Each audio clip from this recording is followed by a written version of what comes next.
رواہ الترمذی وقال حدیث حسن۔ میرے بزرگوں، یہ باب علامہ نووی رحمۃ اللہ علیہ نے مراقبے پر بانا ہے۔ مراقبے کا مطلب ہوتا ہے اللہ کا استحضار۔ ہر جگہ، دن میں، رات میں، سفر میں، حضر میں، اجالے میں، اندھیرے میں، اس بات کو دل میں مستحضر رکھنا کہ اللہ دیکھ رہا ہے۔ ہر حالت کا علم اللہ کو ہے۔ آنکھوں کی چالاکیاں اور سینوں کے راز واقف ہے اس سے، اے رب تو اے رب بے نیاز۔ آنکھوں کی کنکیوں کو بھی اللہ تعالیٰ جانتا ہے، اس کے حرکات اور سکنات کو بھی جانتا ہے۔ دلوں کے دھڑکنوں کی جو کیفیت ہوتی ہے اللہ اس سے بھی واقف ہے۔ اس لیے اللہ دیکھ رہا ہے۔ یہ ہماری ذکر کا مقصد ہے، اللہ کا دھیان نصیب ہو جائے۔ چونکہ گناہ کی وجہ یہ ہے انسان یہ سمجھتا کہ کوئی نہیں دیکھ رہا۔ اگر یہ کیفیت پیدا ہو جائے کہ اللہ دیکھ رہا تو اندھیرے میں بھی گناہ سے بچے گا، تنہائی میں بھی گناہ سے بچے گا۔ اس سے پتہ ہے مجھے دیکھنے والا رب ذوالجلال موجود ہے۔ تو یہ مراقبہ ہے، جو ایک شعبہ ہے اور ایک عمل ہے تصوف کا، کہ انسان بار بار کنٹینیو اس بات کا دھیان لے آئے اللہ دیکھ رہا۔ اب وہ چیزیں کیسے پیدا ہوئی؟ حضرت نے احادیث لائی کہ مراقبہ کون اچھی طرح کر سکتا ہے اور اللہ کا استحضار کس کو اچھی طرح نصیب ہوگا۔ حضرت علامہ نووی نے کچھ احادیث لائی اس پر۔ پہلی حدیث ابو ذر رضی اللہ تعالی عنہ کی ہے۔ ابو ذر رضی اللہ تعالی عنہ، ان کا نام جندب بن جنادہ ہے۔ اسی طرح اس روایت کو نقل کرنے والے معاذ بن جبل بھی ہے رضی اللہ تعالی عنہ۔ اس حدیث کو دو صحابی ہمارے نبی سے بیان کر رہے ہیں۔ ہمارے نبی نے فرمایا اتق اللہ حیث ما کنت، تو جہاں بھی رہے اللہ سے ڈر، جہاں بھی رہے اللہ سے ڈر، یعنی تقوی اختیار کر ہر حالت میں۔ تقوی کس کو کہتے ہیں؟ حضرت عمر بن عبدالعزیز اور حضرت حسن بصری رحمۃ اللہ علیہ فرماتے ہیں تقوی کہتے اللہ کے فرائض کا اہتمام کرنا اور گناہوں سے بچنا، اس کا نام تقوی ہے۔ حضرت ابن عمر رضی اللہ تعالی عنہما فرماتے تھے تقوی یہ ہے کہ آدمی کبھی بھی کسی کو بھی اپنے سے ادنا نہ سمجھے، اپنے آپ کو کسی سے اچھا نہ سمجھے، یہ تقوی ہے۔ ایک تعریف تقوی کی یہ کی گئی، نبی علیہ الصلوۃ والسلام کے طریقوں پر اور صحابہ کے طریقوں پر چلنے کا نام تقوی ہے۔ اس لیے بزرگوں دوست، ہمارے نبی فرما رہے اگر جو متقی ہوگا وہ اللہ کا استحضار ہمیشہ رکھے گا، تنہائی میں بھی اس سے اللہ یاد آئے گا۔ متقی وہ کیمرے کی نگاہ سے نہیں ڈرے گا، وہ اللہ کی تیز نگاہ سے ڈرے گا۔ وہ مخلوق کی نگاہ طرار سے نہیں ڈرے گا، رب کی نظر مرصاد سے ڈرے گا جو متقی ہوگا۔ نبی علیہ الصلوۃ والسلام نے فرمایا تین چیزیں نجات دلانے والی ہیں۔ پہلی چیز ہر حالت میں صحیح بات اور حق بات کہنا۔ دوسری دوسری چیز فضول خرچی سے اپنے آپ کو بچانا، اور تیسری چیز ظاہر باطن میں اللہ سے ڈرنا، یہ نجات دلانے والی چیزیں ہیں۔ اور آقا نے آگے فرمایا 3 چیزیں ہلاک کرنے والی ہیں۔ پہلی چیز آدمی کا اپنے آپ کو دوسروں سے اچھا سمجھنا، اس سے انسان ہلاک ہو جاتا ہے۔ دوسری چیز خواہشات نفس کا اتباع کرنا، جیسا دل میں آیا، جیسا دل کہہ رہا، نفس کہہ رہا، اس کی تابعداری کرنا۔ اور تیسری چیز ہلاک کرنے والی یہ ہے فضول خرچی کرنا۔ ان نجات دلانے والی چیزیں ہمارے نبی نے بیان کی، اس میں سے ایک تقویٰ ہے، اور 3 ہلاک کرنے والی چیزیں ہمارے نبی نے ذکر فرمائی جس سے بچنا ضروری ہے۔ اس لیے حضرت فرمائے اتق اللہ، اللہ سے ڈر، متقی بن۔ ابو ذر غفاری کو کہہ رہے رضی اللہ تعالیٰ عنہ، ان کے واسطے سے ہمیں بھی کہہ رہے۔ اس لیے تو فرمایا مالک بن دینار کا عجیب ملفوظ ہے، اس کو لکھ لو، یاد کر لو۔ حضرت فرماتے تھے مالک بن دینار رحمۃ اللہ علیہ، قیامت متقیوں کی دلہن ہے۔ قیامت متقیوں کی کیا ہے؟ دلہن ہے، کہ جیسے دلہن آنے کے بعد انسان کی زندگی میں مزہ آتا ہے، اسی طرح متقیوں کی زندگی کا مزہ ہے قیامت آنے کے بعد۔ حضرت کا ملفوظ ہے یہ۔ ہمارے نبی کہہ رہے اتق اللہ حیث ما کنت، اللہ سے ڈر جہاں بھی تو رہے۔ دوسری نصیحت کہہ رہے اتبع السیئۃ الحسنۃ تمحوها، تجھ سے اگر کوئی غلطی ہو جائے، گناہ ہو جائے، اس کے بعد نیکی کر لیا کر، اس کے بعد نیکی کر لیا کر۔ بڑا پیارا نسخہ ہی ہے۔ ایسی غلطی ہو جائے، مثلا بد نظری ہو جائے، کرنا نہیں ہو جائے، اس کے بعد آپ تسبیح پڑھ لو، 2 رکعت نماز پڑھ لو، صدقہ دے دو، جماعت میں تاخیر ہو، جماعت چھوٹ جائے، گناہ ہے، اس کے بعد آپ کو نیکی کر لو، پاؤں پڑا قرآن کی تلاوت کر لو۔ کسی کو زبان سے گالی دے دی یا کوئی اور چیز نکل کی زبان سے، غلطی ہو گئی، جس کو بولے اس سے معافی مانگ کر اس کے بعد سبحان اللہ پڑھ لو۔ ہمارے نبی بڑے حکیم تھے۔ دراصل یہ کب فرمایا تھا؟ عرب میں جوا کا بہت مزاج تھا، جاہلیت میں جوا سٹا زوروں پر تھا، جیسے کہ آج کل بعض علاقوں میں بہت ہو رہا ہے، کارگزاری عجیب آ رہی، سٹا جوا بہت کثرت سے اس کا رواج ہو رہا۔ جاہلیت میں بڑا مضبوط تھا۔ صحابہ کرام اسلام میں نئے نئے آئے تھے، تو ان کا ایک مزاج ہوا کرتا تھا جاہلیت میں، عربوں کا، 2-3 لوگ بیٹھے، کہتے داؤ بھائی تعالوا الی القمار، چلو تھوڑی دیر دل بہلا لے، یعنی پتے کھیل لے، جوا کھیل لے۔ اس طریقے سے ان کا مزاج تھا۔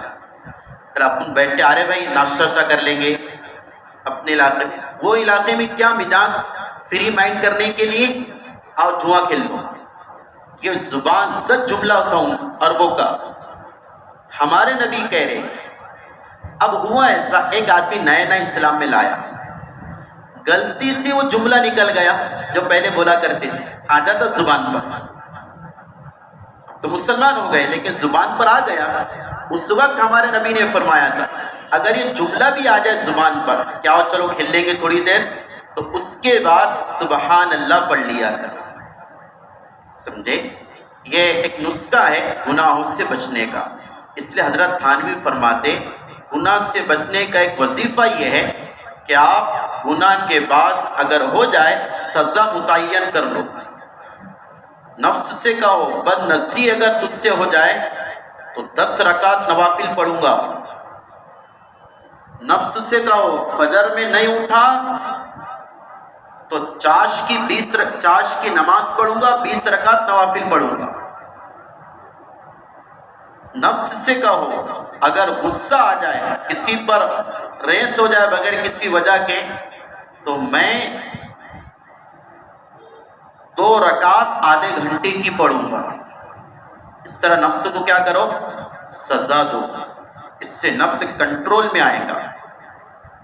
تیسری نصیحت ہمارے نبی نے فرمائی وَخَالِقِ النَّاسَ بِخُلُقٍ حَسَنٍ، ابو ذر ہر ایک کے ساتھ حسن سلوک سے پیش آیا کر، اچھے اخلاق کا برتاؤ کیا کر، چونکہ نبی نے فرمایا مجھ سے قریب وہ ہوگا قیامت میں جس کے اخلاق سب سے اچھے ہوں۔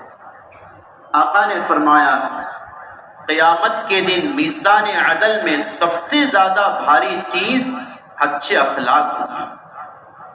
علماء نے اچھے اخلاق کی ایک تعریف کی، دل چاہ رہا اس کو سنا دوں۔ علماء نے لکھا، امام غزالی وغیرہ نے، اچھے اخلاق کی تعریف یہ ہے انسان کے مزاج کے خلاف کوئی چیز ہو جائے تو اس وقت اپنے آپ پر کنٹرول کر لینا۔ مزاج کے خلاف، دیکھو مزاج کہہ رہا شریعت نہیں، مزاج کے خلاف، جیسے آپ کا مزاج ہے میٹھا کھانا، میٹھی چائے پینا، اللہ کے راستے میں آپ چائے پی کی مل گئی۔ آپ کا مزاج ہے کوئی چیز پسند کی کھانا، اس کے خلاف مل گئی۔ آپ بڑے ہیں، آپ کا ماشاءاللہ ایک مرتبہ ہے، ذمہ دار ہے، آپ امیر ہیں، آپ مفتی صاحب عالم صاحب ہیں، تو ہونا چاہیے کہ آپ کو آگے بٹھایا جائے، لیکن کبھی کبھار ایسا ہوتا کہ نظر انداز ہو جاتے ہیں، مزاج کے خلاف چیز ہو گئی تو برداشت کر لیں، کیا ہے اپنا ہے، اس کو کہتے ہیں اچھے اخلاق۔ ہمارے علماء نے اس کی تعریف کی، مزاج کے خلاف جو بھی چیز ہے اس کو کنٹرول کرنا، اور یہ بڑا کڑوا نسخہ ہے، عبادتیں ہو جاتی، ذکر اذکار محنتیں ہو جاتی، یہاں انسان سب کچھ بدل دیتا۔ ارے میرے کو نیچے بٹھائے، پوچھا بھی نہیں کسی نے، اتنا بڑا آدمی میں، میرے لیے لائنیں لگتی، وہاں گیا تو کچھ بھی نہیں رہا کوئی، سمجھے؟ ایسا ہوتا ہے، اللہ اس سے حفاظت فرمائے۔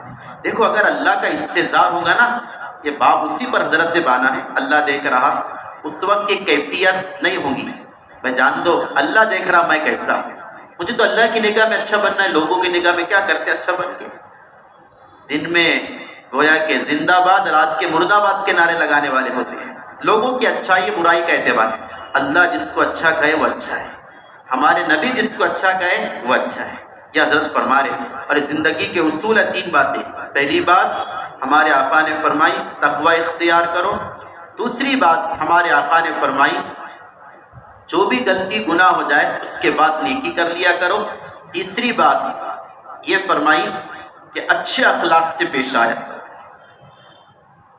اس کے بعد یہ ابن عباس رضی اللہ تعالیٰ عنہ کی روایت ہے، مشہور روایت ہے، منتخب میں ہم اس کو سنتے ہیں، بڑی پیاری روایت ہے۔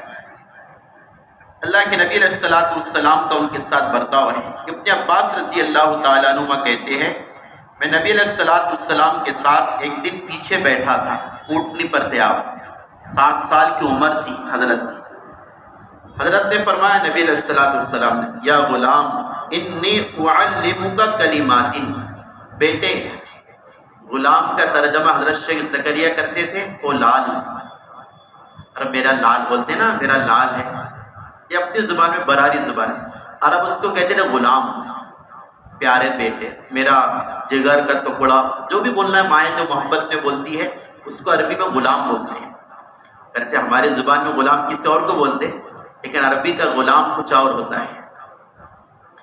انی اعلمک کلمات، بیٹا چند باتیں تجھے سکھاتا ہوں۔ دیکھو 7 سال کی عمر، آقا کیا سکھا رہے ہیں، یہ سارا مجمع اکثر شادی شدہ ہے، صاحب اولاد ہے، یہ باتیں بچوں کو سکھاؤ، سنت لکھا علماء نے ان کو سکھانا، بچے کو ان باتوں کو سکھانا سنت لکھا ہے۔ ابن عباس رضی اللہ تعالیٰ عنہما بہت بڑے عالم تھے، حضرت عمر بن خطاب رضی اللہ تعالیٰ عنہ کی جو مجلس سے مشورہ ہوا کرتی تھی نا، جن سے حضرت مشورہ کرتے تھے وہ بڑے بڑے ٹاپ کے صحابہ تھے، لیکن ابن عباس رضی اللہ تعالیٰ عنہما 16 یا 17 سال کے جوان، بلکہ 16 کا ہی 7 اور 2 9 11 سال کے جوان یا 12 سال کے، حضرت عمر قریب بٹھایا کرتے تھے، آؤ بھائی قریب آ، 11 سال کا بچہ عبداللہ قریب یہاں آ کر بیٹھو، پیچھے بیٹھ جاتے، مشورے میں آگے بلاتے تھے، ایک دن لوگوں کو تھوڑا سا یہ ہو کہ بچہ تو بھائی اس کو اتنا قریب بٹھا رہے حضرت. تو حضرت عمر نے کہا میں عبداللہ کی قدر کرتا ہوں اس کے علم کی بنیاد پر. اس وقت یہ کہہ دیا. پھر ایک مرتبہ ان کے علم کو بتایا حضرت نے. سوال کیا تھا اپنے ساتھیوں سے بتاؤ اذا جاء نصر اللہ والفتح اس کا کیا مطلب ہے اس صورت کا؟ تو لوگوں نے کہا بھائی جب فتح اللہ عطا فرما دے نصرت آ جائے تو لوگ اسلام میں داخل ہوں گے اور جوک در جوک آئیں گے, مکہ فتح ہو جائے گا. یہ ساری باتیں لوگوں نے کہی. حضرت ابن عباس سے کہا میرا دل کہتا ہے, میری رائے یہ ہے اس صورت میں نبی کے وفات کی خبر دی گئی. حضرت عمر نے ان کو قریب کیا, ادھر آؤ, قریب کیا کہا اس وجہ سے میں عبداللہ کو آگے بٹھاتا ہوں کہ اس کا علم بہت گہرا ہے. عبداللہ بن مسعود کہتے تھے میری نظر میں عبداللہ سے بڑا کوئی عالم نہیں گزرا ہے, اتنا پختہ علم تھا. ان کی قبر طائف میں ہے. علماء نے لکھا ہے جب ان کو قبر میں رکھا گیا, ان کے جسم مبارک قبر میں رکھا گیا, ایک پرندہ اڑ کے گیا آسمان کی طرف. صحیح بات ہے, روایت مسعود روایت ہے. اس کی تعبیر علماء نے یہ پیش کی کہ عبداللہ بن عباس کو اللہ کی طرف سے جو علم ملا تھا وہ ان کی موت سے اللہ کے پاس چلے گیا ہے. وہ علم نکل کے چلے گیا تھا سینے سے اوپر. تو ان سے کہہ رہے ہمارے نبی چند باتیں. پہلی بات کہی احفظ اللہ یحفظ کا, بیٹا اللہ کے حقوق کی حفاظت کرنا اللہ تیری حفاظت کرے گی. اللہ کے حقوق یعنی فرائض کا اہتمام کرنا, واجبات کا اہتمام کرنا, اللہ تیری حفاظت کریں گے. احفظ اللہ, بیٹا اللہ کے احکام کی حفاظت کرنا ہر حال میں, خوشی میں غمی میں.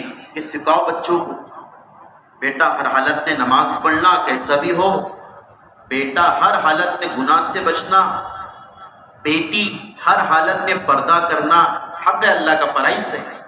یہ سکھاؤ بچیوں کو. ہمارے نبی سکھارے بچوں تجدہ تجاہک, یہ سکھاتے رہیں گے نا بچوں میں استعداد آ جائے گا اللہ سامنے ہے. اس کے بعد کہہ رہے اذا سألت فاسأل اللہ, بیٹا سوال کرے تو اللہ ہی سے مانگنا. یہ بھی سکھانا ہے بچوں کو خصوصاً. ویسے ہم کو بھی سیکھنا ہی ہے تو ہم بھی اس کے محتاج ہیں, لیکن بچوں کو خصوصاً سکھانا ہے. جب مانگو تو کس سے مانگو؟ بچہ پانی مانگے نا, بیٹا پانی کون دیتا؟ اللہ دیتا. بیٹا کھانا کون دیتا؟ اللہ دیتا. سکھاؤ اس کو.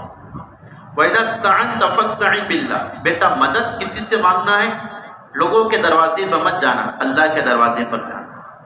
اللہ اکبر. کیا عقائد ہے, مضبوط عقائد ہے بچپن میں بچے کو سکھانے کے لیے.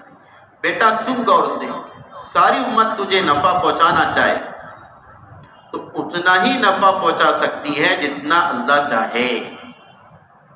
اور سن بیٹا, ساری امت تجھے نقصان پہنچانا چاہے اتنا ہی پہنچا سکتی ہے جتنا کہ اللہ نے تیرے مقدر میں لکھ دیا ہے. بیٹا رفعت الاقلام, قلم لکھ کر فارغ ہو گیا تقدیر کا. وجفت الصحف, جس میں وہ لکھا گیا صحیفہ وہ بھی مکمل ہو گیا. اب کوئی نفع نقصان نہیں ہوگا سوائے اللہ کے اور مقدر کے. اس لیے حدیث میں آتا ایمان کی حلاوت اس کو نصیب ہوں گی جس کو یہ یقین ہو جو مصیبت پیش آئی اس سے آنا ہی تھا اور جو نفع ملا اس سے ملنا ہی تھا, اس کا یقین ہو. آگے کہہ رہے اس سے آخری بات کہ بیٹا اللہ کی حقوق کی حفاظت کر تو اللہ کو سامنے پائے گا. اللہ کو پہچان, پھر رخا, خوشی میں اللہ کو یاد رکھنا. دیکھو یہ نصیحت ہے سب کے لیے. انسان جب خوش ہوتا نا سب کو بھول جاتا. وہ حضرت کہہ رہے بیٹا خوشی میں اللہ کو یاد رکھنا, اللہ تجھے پریشانی میں یاد رکھیں گے. کیا پیاری بات ہے. بیٹا خوشی میں اللہ کو یاد رکھنا, اور مجھے بھی آپ کو بھی نصیحت, اللہ پریشانی میں یاد رکھیں. بیٹا سن, جو مصیبت تجھے پہنچی وہ پہنچنے ہی والی تھی. تقدیر سکھارے بچپن میں بچے کو ایمان سکھارے. ہاں ہمارے جماعت ساتھی سکھاتے, بار بار کہتے ہیں نا اللہ کے حکم سے ہوا, اللہ کے چاہنے سے, وہ چیز یہی ہے. بیٹا جو مصیبت تجھے پہنچے پہنچنا ہی تھا. اور سن اللہ کی مدد صبر کے ساتھ ہے, صبر کیا کر. اور بیٹا سن کشاد کی پریشانیوں کے ساتھ ہے. یعنی جس پر حالات آئیں اللہ ضرور کشادگی عطا فرمائے گا۔ اور فرمایا وَأَنَّ مَعَ الْعُسْرِ يُسْرًا، بیٹا اگر تجھے کوئی مصیبت پہنچ جائے تو انتظار کر، اللہ کا اصول ہے ایک مصیبت کے بدلے اللہ 2 نعمتیں عطا فرماتے ہیں۔ ایک مصیبت پہنچی ضرور اللہ 2 نعمتیں عطا فرماتے ہیں۔ اللہ تعالیٰ ان باتوں پر ہم تمام کو عمل کی توفیق عطا فرمائے۔ سبحان اللہ۔